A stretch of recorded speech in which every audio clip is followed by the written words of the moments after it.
जय श्री राधे कृष्ण। अथ चतुर्थ अध्याय। उद्धव जी से विदा होकर विदुर जी का मैत्रेय ऋषि के पास जाना। उद्धव जी ने कहा, फिर ब्राह्मणों की आज्ञा पाकर यादवों ने भोजन किया और वारुणी मदिरा पी। उससे उनका ज्ञान नष्ट हो गया और वे दुर्वचनों से एक दूसरे के हृदय को चोट पहुंचाने लगे। मदिरा के नशे से उनकी बुद्धि बिगड़ गई और जैसे आपस की रगड़ से बांसों में आग लगती है, उसी प्रकार सूर्यास्त होते होते उनमें मारकाट होने लगी। भगवान अपनी माया की उस विचित्र गति को देखकर सरस्वती के जल से आचमन करके एक वृक्ष के नीचे बैठ गए। इससे पहले ही शरणागतों का दुख दूर करने वाले भगवान श्री कृष्ण ने अपने कुल का संहार करने की इच्छा होने पर मुझसे कह दिया था कि तुम बद्रिकाश्रम चले जाओ। विदुर जी, इससे यद्यपि मैं उनका आशय समझ गया था, तो भी स्वामी के चरणों का वियोग न सहने के कारण मैं उनके पीछे पीछे प्रभास क्षेत्र में पहुंच गया। वहां मैंने देखा कि जो सबके आश्रय किंतु जिनका कोई आश्रय नहीं है, वे प्रियतम प्रभि शोभाधाम श्याम सुंदर सरस्वती के तट पर अकेले ही बैठे हैं। दिव्य विशुद्ध सत्व में अत्यंत सुंदर श्याम शरीर है, शांति से भरी रत्नारी आंखें हैं, उनकी 4 भुजाएं और रेशमी पीतांबर देखकर मैंने उनको दूर से ही पहचान लिया। वे एक पीपल के छोटे से वृक्ष का सहारा लिए बाई जांघ पर दाया चरण कमल रखे बैठे हैं। भोजन पान का त्याग कर देने पर भी वे आनंद से प्रफुल्लित हो रहे थे। इसी समय व्यास जी के प्रिय मित्र परम भागवत सिद्ध मैत्रेय जी लोकों में स्वच्छंद विचरते हुए वहां आ पहुंचे। मैत्रेय मुनि भगवान के अनुरागी भक्त हैं। आनंद और भक्ति भाव से उनकी गर्दन झुक रही थी। उनके सामने ही भगवान श्री हरि ने प्रेम एवं मुस्कान युक्त चितवन से मुझे आनंदित करते हुए कहा, भगवान श्री कृष्ण कहते हैं, मैं तुम्हारी आंतरिक अभिलाषा जानता हूँ, इसीलिए मैं तुम्हें वह साधन देता हूँ जो दूसरों के लिए अत्यंत दुर्लभ है। उद्धव, तुम पूर्व जन्म में वसु थे।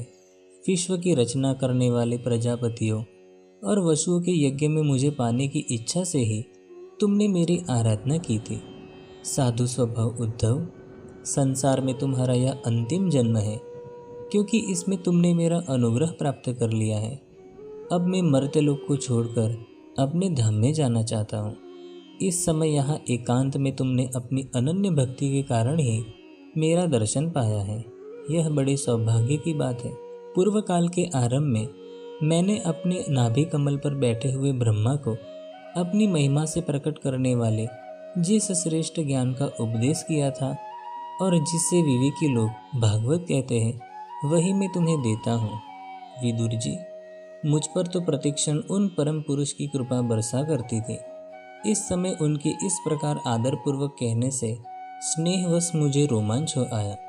मेरी वाणी गदगद हो गई और नेत्रों से आंसुओं की धारा बहने लगी।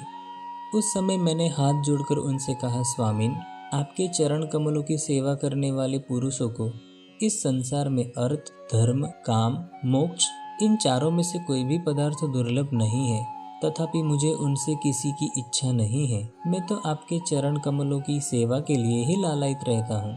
प्रभु, आप निस्पृह होकर भी कर्म करते हैं, अजन्मा होकर भी जन्म लेते हैं, काल रूप होकर भी शत्रु के डर से भागते हैं और द्वारका के किले में जाकर छिप रहते हैं, तथा स्वात्माराम होकर भी 16,000 स्त्रियों के साथ रमण करते हैं। इन विचित्र चरित्र को देखकर विद्वानों की बुद्धि भी चक्कर में पड़ जाती है। देव, आपका स्वरूप ज्ञान सर्वथा अबाध और अखंड है, फिर भी आप सलाह लेने के लिए मुझे बुलाकर जो भोले मनुष्य की तरह बड़ी सावधानी से मेरी सम्मति पूछा करते थे, प्रभु, आपकी वह लीला मेरे मन को मोहित सा कर देती है।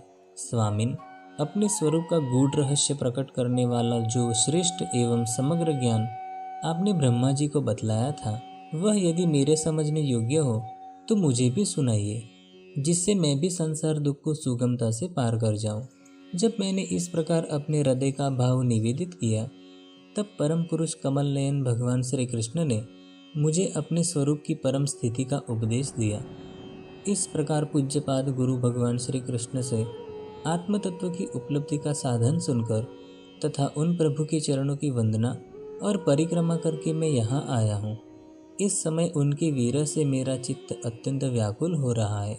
विदुर जी, पहले तो उनके दर्शन पाकर मुझे आनंद हुआ था, किंतु अब तो मेरे हृदय को उनकी विरह व्यथा अत्यंत पीड़ित कर रही है। अब मैं उनके प्रिय क्षेत्र बद्रिकाश्रम को जा रहा हूँ, जहाँ भगवान श्री नारायण देव और नर, ये दोनों ऋषि लोगों पर अनुग्रह करने के लिए दीर्घकालीन सौम्य, दूसरों को सुख पहुंचाने वाली एवं कठिन तपस्या कर रहे हैं। श्री सुखदेव जी कहते हैं, इस प्रकार उद्धव जी के मुख से अपने प्रिय बंधुओं के विनाश का असह्य समाचार सुनकर परम ज्ञानी विदुर जी को जो शोक उत्पन्न हुआ, उसे उन्होंने ज्ञान द्वारा शांत कर दिया।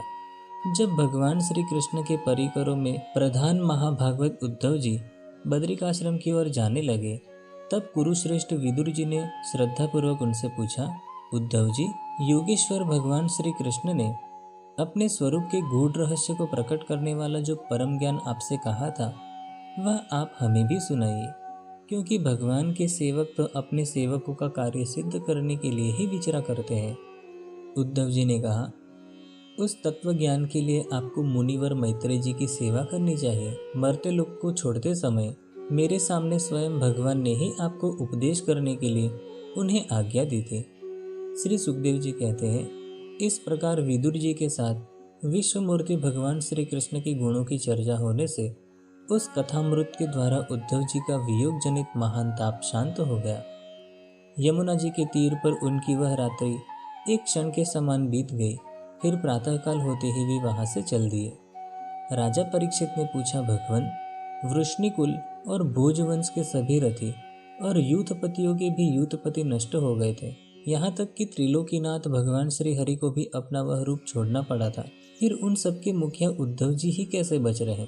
श्री सुखदेव जी ने कहा, जिनकी इच्छा कभी व्यर्थ नहीं होती, उन भगवान श्री हरि ने ब्राह्मणों के शाप रूप काल के बहाने अपने कुल का संहार कर अपने श्री विग्रह को त्यागते समय विचार किया, अब इस श्लोक से मेरे चले जाने पर संयमी शिरोमणि उद्धव ही मेरे ज्ञान को ग्रहण करने के सच्चे अधिकारी हैं।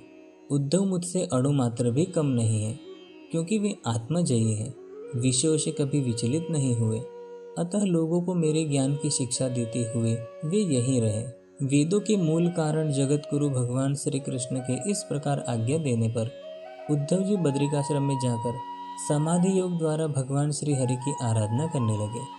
कुरुश्रेष्ठ परीक्षित, परमात्मा भगवान श्री कृष्ण ने लीला से ही अपना श्री विग्रह प्रकट किया था और लीला से ही उसे अंतर्धान भी कर दिया। उनका वह अंतर्धान होना भी धीर पुरुषों का उत्साह बढ़ाने वाला था तथा दूसरे पशुतुल्य अधीर पुरुषों के लिए अत्यंत दुष्कर था।